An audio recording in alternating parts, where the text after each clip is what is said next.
এরপরে আলোচনা পেশ করবেন হযরত মাওলানা মুফতি আল মাআলি।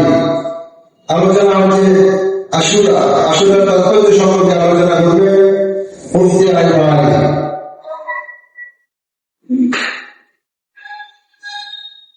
السلام عليكم ورحمة الله. إن الحمد لله والصلاة والسلام على رسول الله. সম্মানিত উপস্থিতি, সময় সংক্ষেপ, যতটুকু বলতে চাই আল্লাহ সুবহানাহু ওয়া তাআলা আজকে একটি ভিন্নধর্মী সেমিনারে আমাদেরকে অংশগ্রহণ করার তৌফিক দান করেছেন। আশা করি ইনশাআল্লাহ এখান থেকে আমরা এমন কিছু করার নিয়ে আমরা যেতে পারবো যেগুলো একজন ইমানদার হিসেবে আমাদের মাঝে যে চেতনা, যে বিশ্বাস, যে উদ্যমতা আমাদের মাঝে থাকা জরুরি, সেই বিষয়গুলো ইনশাআল্লাহ আমরা এখান থেকে হিসেব করতে পারবো ইনশাআল্লাহ। আমার আলোচ্য বিষয় হচ্ছে আসলে আজকে আলোচ্য বিষয়গুলো প্রত্যেকটি এমন একটা আরেকটার সঙ্গে অনেকটাই মনোভাব রয়েছে, অনেকটা মিল রয়েছে, যার কারণে প্রত্যেকটি আলোচকের আলোচনার মাঝে কিছুটা আমরা সাদৃশ্যপূর্ণ বক্তব্য আমরা শুনবো ইনশাআল্লাহ। তবে আমরা বাংলাদেশের আলোচনা যাই করি না কেন, আমাদের আজকের মূল আলোচক মুফতি ইনামুল হক দাওয়াত বারাকাতুহু, আমরা ওনার মুখ থেকেই মূল আলোচনা আমরা শুনবো ইনশাআল্লাহ।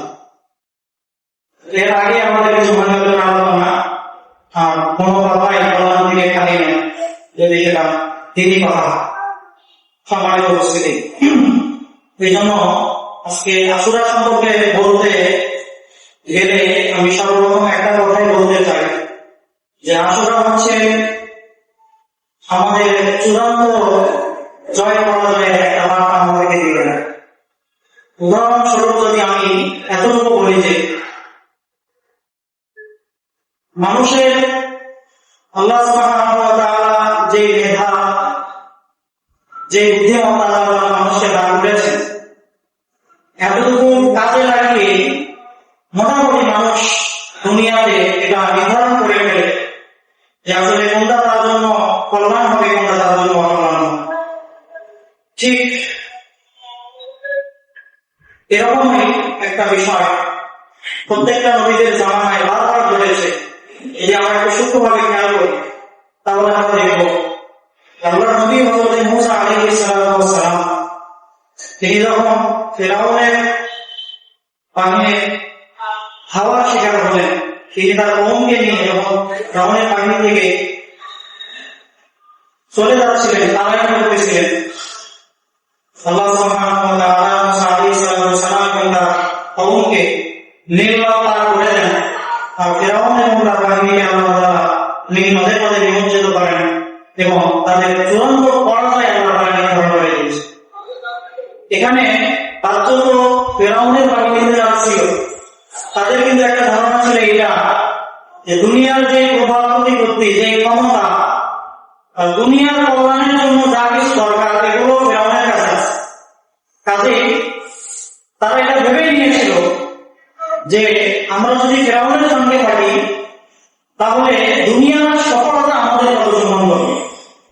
এই জন্য তারা ইমানের পরিবর্তে কুফরকে তারা গ্রহণ করেছে এবং এটাকেই তারা চূড়ান্ত বিজয় বা চূড়ান্ত সফলতার মাপকাঠি হিসেবে নির্ধারণ করেছে।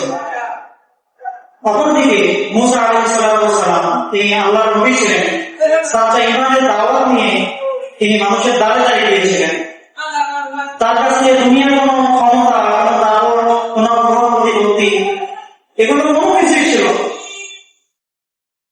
শুধুমাত্র আল্লাহর উপর আস্থা, অগাধ বিশ্বাস।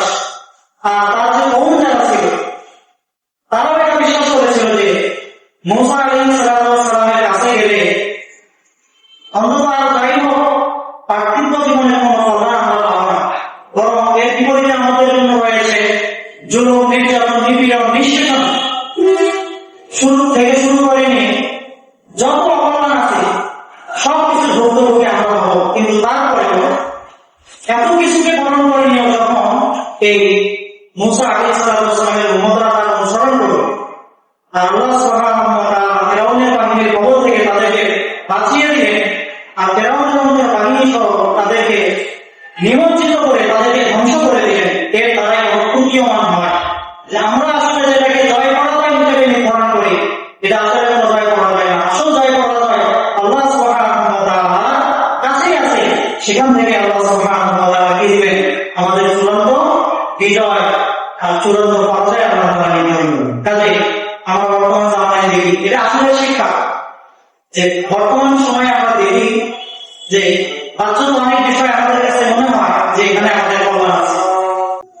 বলতেছিলাম যে অনেক জয় আছে তার পিছনে অনেক বড় পরাজয় রঙিয়ে, আবার অনেক পরাজয় আছে তার পিছনে অনেক বড় জয় রঙে। আমরা যদি একটু খেয়াল করি ইসলামের ইতিহাসে এমন অনেকগুলো ঘটনা আছে যেগুলো সাময়িক পরাজয় হইলেও এই সাময়িক পরাজয় অনেক বড় বিজয় হিসেবে আত্মপ্রকাশ করছে। সমাজ উপস্থিতি এই ঘটনাটা আমি আপনাদেরকে এই জন্য বললাম যে হাদিসে নববীর মাঝে বা তারিখের মাঝে আমরা যে ঘটনাটা পাই, নবীজি সাল্লাল্লাহু আলাইহি ওয়াসাল্লাম যখন হিজরত করে মদিনায় গিয়ে ইহুদিদেরকে দেখলেন যে ইহুদিরা এই 10 তারিখ আশুরার দিন, যেহেতু 18 থেকে আশুরার পর্যন্ত এই 10 তারিখে ইহুদিরা রোজা রাখে। আল্লাহ রাসূল সাল্লাল্লাহু আলাইহি ওয়াসাল্লাম ইহুদিদেরকে এই রোজা রাখার কারণ সম্পর্কে জিজ্ঞাসা করলে তারা উত্তর দিল, হাদা ইয়াউমুন মুসালিহুন, হাদা ইয়াউমুন রাজাল্লাহু তাআলা বানি ইসরাঈল মিন আদুবিহিম ফাসামাহু মুসা। এই ইহুদিরা উত্তর দিল যে এটা একটা অনেক নেক একটা দিন, এই দিন আল্লাহ সুবহানাহু ওয়া তাআলা মুসা এবং তার সম্প্রদায় বানি ইসরাঈলকে ফিরআউনের কবল থেকে মুক্ত করে দিয়েছিলেন। আর মুসা আলাইহিস সালাম তার কৃতজ্ঞতা স্বরূপ রোজা রাখলেন। আমরাও তার স্মরণেই কি রাখি? এই দিনে রোজা রাখি। আল্লাহ নবী সাল্লাল্লাহু আলাইহি সাল্লাম তিনি বললেন, আনা হাক্কু বিমুসা মিনকুম, যে আমি তো মুহাজির চেয়েও মুসা আলাইহিস সালামের রীতিনীতিগুলো অনুসরণ করার ব্যাপারে অনেক বেশি অধিকার রাখি। এই জন্য নবী সাল্লাল্লাহু আলাইহি সাল্লাম নিজেও এই রোজা রাখলেন এবং সাহাবায়ে কেরামকে রোজা রাখার ব্যাপারে উদ্বুদ্ধ করলেন, আদেশ দিলেন। সম্মানিত উপস্থিতি, কাজেই কোন হাদিসের মধ্যে যে আশুরা রোজার ফজিলত সম্পর্কে বর্ণিত হয়েছে যে আশুরা রোজার ব্যাপারে আল্লাহ সুবহানাহু আশাও ব্যক্ত করেছেন যে আশা রাখি যে আশুরা রোজা রাখার দ্বারা আগামী 1 বছরের সগীরা গুনাহ আল্লাহ তাআলা কি করে দিবেন? মাফ করে দিবেন। কাজেই আমরা অবশ্যই একজন মুসলিম হিসেবে, এবং আমরা একটু আগে আরবি নববর্ষের সূচনা সম্পর্কে জানতে পারলাম যে এর সঙ্গে আমাদের ধর্মীয় প্রত্যেকটা বিধিবিধানের একটা সম্পর্ক রয়েছে।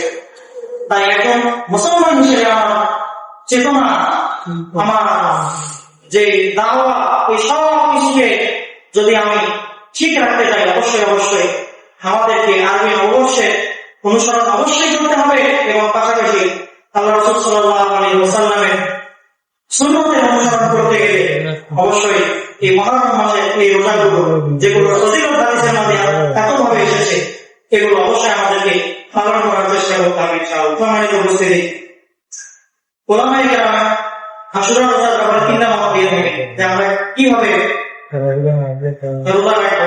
সবচেয়ে সর্বোত্তম মত হচ্ছে 9 রোজা 11 তারিখে রোজা রাখা, আর উত্তম হচ্ছে 9 এবং 10 তারিখে রাখা। আর ন্যূনতম যেটা না হলেই নয়, সেই ক্ষেত্রে শুধু 10 মুহররমের দিন যদি রোজা রাখে এক্ষেত্রে সে ফজিলত প্রাপ্ত হয়ে যাবে। সম্মানিত উপস্থিতি, দেখেন একটা কথা না বললে না, এই 10 মুহররমের সঙ্গে জড়িয়ে আছে আমাদের কারবালার ঘটনা। হুসাইন রাদিয়াল্লাহু আনহু, নবীজি সাল্লাল্লাহু আলাইহি সাল্লামের প্রিয় পবিত্র, তার শাহাদাতের ঘটনা এখানে জড়িয়ে আছে। তবে হুসাইন রাদিয়াল্লাহু আনহুর এই ঘটনা আমাদের জন্য একটা শিক্ষা দেয়। সাময়িকভাবে বা হুসাইন রাদিয়াল্লাহু আনহু আল্লাহর জন্য তার জীবনকে বিলিয়ে দিয়ে এটা প্রমাণ করেছেন। যদিও সাময়িকভাবে দেখা গেছে হুসাইন রাদিয়াল্লাহু আনহু পরাজিত হয়েছেন, কিন্তু আজকে যদি খেয়াল করা যায় হুসাইন রাদিয়াল্লাহু আনহুর শাহাদাতে এই উম্মার জন্য অনেক বড় একটা চেতনা হয়ে আত্মপ্রকাশ করছে, যার ফলে আজকে আমরা হুসাইন রাদিয়াল্লাহু আনহুর প্রেমিকদেরকে আমরা দেখতে পাই, কিন্তু ইয়াজিদের প্রেমিকদেরকে আমি খুঁজে পাওয়া যায়। কাজে আমরা মনে করি যে আহলে বাইতের প্রত্যেকটা সদস্যের প্রতি মহব্বত থাকা, ভালোবাসা থাকা এটা আমাদের ঈমানের অংশ, এবং সেই দাবির প্রেক্ষিতে কিন্তু আজকের এই সেমিনার। কাজে এই কারবালার ইতিহাসকে স্মরণ করতে গিয়ে আমাদের মাঝে যে সকল ভুল প্রচলন আছে এগুলো আমাদের সামনে যখন আসবে আমরা নিজেরা এগুলো পরিহার করবো, তাদেরকে এগুলো পরিহার করার জন্য দাওয়াত দেব।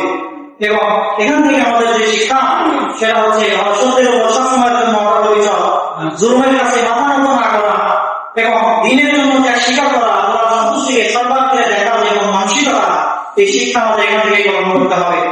এরপরে বুক চাপানো, শরীর আঘাত করা, নিজেকে রক্ষার্থ করা, প্রতিরঞ্জিত মাতম করা, আশুরাকে ঈদের মতো উৎসবে পরিণত করা, এই সকল বিষয় থেকে আমাদেরকে বিরত থাকতে হবে। নবী সাল্লাল্লাহু আলাইহি ওয়াসাল্লাম হাদিসে রিওয়ায়াতে আল্লাহ বলতেছেন লাইসা মিন্না মান লাহুল হুদুদ ওয়া শাদ্দাল জুয়ুব ওয়া দা'a বিদা'ওয়াতিল জাহিলিয়া। নবী সাল্লাল্লাহু বলেন সে আমাদের অনুভূত নয় যে কাজে আঘাত করে, কাপড় ছেড়ে জাহিলিয়াতের মতো আহ্বান করে, সে আমার অনুভূত নয়।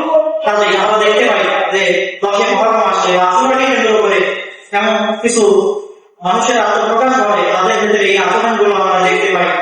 ইলেকট্রিক মিডিয়া, সোশ্যাল মিডিয়া থেকে প্রত্যেকটা প্ল্যাটফর্মে এগুলো প্রচারিত হয় এবং এর দ্বারা মানুষ তাদের ইসলামী চেতনা খোঁজার চেষ্টা করে। কাজেই মানুষ যেন ভুল জায়গায় তাদের ইসলামী চেতনা খুঁজতে না যায়।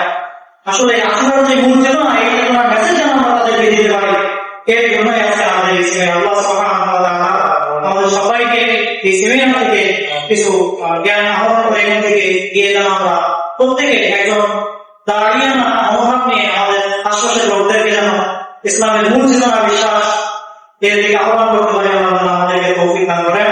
ওয়া আখিরু দাওয়ানা আলহামদুলিল্লাহি রাব্বিল আলামিন।